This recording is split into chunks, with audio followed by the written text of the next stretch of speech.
Bengal safe Murshidabad জেলায় ফার্নিচারের জগতে এক পরিচিত ও প্রতিষ্ঠিত নাম। বেঙ্গল সেফ ৫৭ বিবি সেন রোড, বহরমপুর, মুর্শিদাবাদ। দুর্ভাগ্য, আমরা ক্রমশই আমেরিকার কাছে মাথা নত করে ফেলছি। জেলা কংগ্রেস কার্যালয়ের সাংবাদিক বৈঠক থেকে অধীর রঞ্জন চৌধুরী এমনটাই বললেন। রাশিয়ার কাছে সস্তায় তেল কেনার প্রসঙ্গে তিনি বলেন, আমরা স্বাধীন দেশে স্বাধীন পররাষ্ট্র নীতি মেনে চলেছি এতদিন। দেশের প্রয়োজনে সস্তায় রাশিয়ার কাছ থেকে তেল কেনা থেকে আমরা সরে এলাম কেন? ট্রাম্প শেষ কথা বলতে পারে না। ট্রাম্প ইরানের কাছে ঝাড় খেয়ে সিধা হচ্ছে, তবে আমরা কেন প্রয়োজনের তুলনায় ট্রাম্পের কাছে মাথা নত করে ফেলছি? খুব দুর্ভাগ্য, আমরা ক্রমশ আমেরিকার কাছে মাথা নিচু করে ফেলছি। আমেরিকাতে নিশ্চয়ই আমাদের দেশ থেকে কোটি কোটি টাকার পণ্য রপ্তানি হয়, যেটাকে বাঁচানো দরকার। আমি বুঝি এটা, কারণ আমাদের দেশ থেকে টেক্সটাইল, জুয়েলারি, এগুলো সব আমেরিকার বাজার সব থেকে বড় ক্রেতা। সেখানে চাপ আছে একটা, যে আমেরিকার সঙ্গে দুশ্মনী করলে আমাদের দেশের বাণিজ্যে বিরাট ক্ষতি হয়ে যাবে। কারণ আমেরিকার বাজারে যত পণ্য খরিদ হয় সেটা পৃথিবীর আর কোনো দেশে খরিদ হয় না। কিন্তু তার পাশাপাশি এতদিন ধরে আমরা যেটা মেনে চলেছি, যে আমরা স্বাধীন দেশের স্বাধীন পররাষ্ট্রনীতি, যেটাকে আমরা বলি স্ট্র্যাটেজিক অটোনমি নিয়ে চলবো আমরা।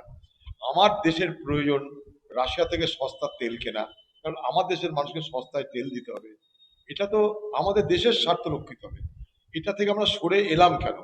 এটা তো প্রথম প্রশ্ন আমার। ট্রাম্প কেউ সর্বেসর্বা নয়। ট্রাম্প দুনিয়ার শেষ কথা বলবে না। ট্রাম্প ইরানের কাছে ঝাড় খেয়ে সিধা হচ্ছে। দেখুন তাকিয়ে, ইরানের হুঁক নিতে পারছে না ট্রাম্প। কত ক্ষমতা থাকা সত্ত্বেও ইরানকে ধ্বংস করে দিবে, এত বোমা পড়ছে, কিন্তু ইরানকে ঠেকাতে পারছে না। সেই জায়গায় ট্রাম্পকে যেন প্রয়োজনের অতিরিক্ত ভয় পাচ্ছে, প্রয়োজন অতিরিক্ত তার কাছে মাথা নিচু করছে। আমরা কেন? ভারত মহাসাগরে এসে কেউ ইরানের একটা জাহাজ ধ্বংস করে দিল, সেই জাহাজটা আমাদের দেশে এসেছিল আমাদের আমন্ত্রণে। আমরা কিছু বললাম না, চুপ করে থাকলাম। কি হচ্ছে এগুলো? আমরা বলছি মৃদু স্বরে কেন? এই আমেরিকাকে ইন্দিরা গান্ধী এই ভারত মহাসাগরে ৭ম নৌবহর নিয়ে এসে যখন ধমকাচ্ছিল, তখন তাকে বুঝিয়ে দিয়েছিল এটা ভারতবর্ষে গেলে চমকে লাভ নেই। আমি বাংলাদেশ দখল করার ইতিহাসের কথা মনে করে দিচ্ছি। পাকিস্তানের মাজা ভেঙে বাংলাদেশ তৈরি করে দিয়েছিল ইন্দিরা গান্ধী। ফারাকটা দেখুন আপনারা।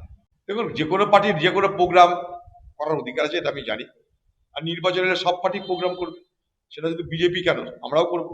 আমাদের তো গতকাল জয়নিং ছিল সালারে, সেখানে একই জিনিস করেছে পুলিশ। আমাদের সমর্থকদের বা যারা জয়েন করবে তাদের আসতে দেয়নি।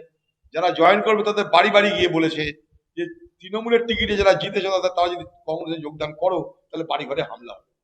পুলিশ দাঁড়িয়ে থেকেছে। কালকে কোনো পুলিশের গার্ড ছিল না ওখানটায়, পুলিশ উস্কিয়েছে ওখানটায় যাতে ঝঞ্ঝাট হয়। টিএমসির লোকেরা হিম্মতে কুলায়নি, তাই ঝঞ্ঝাট করেনি।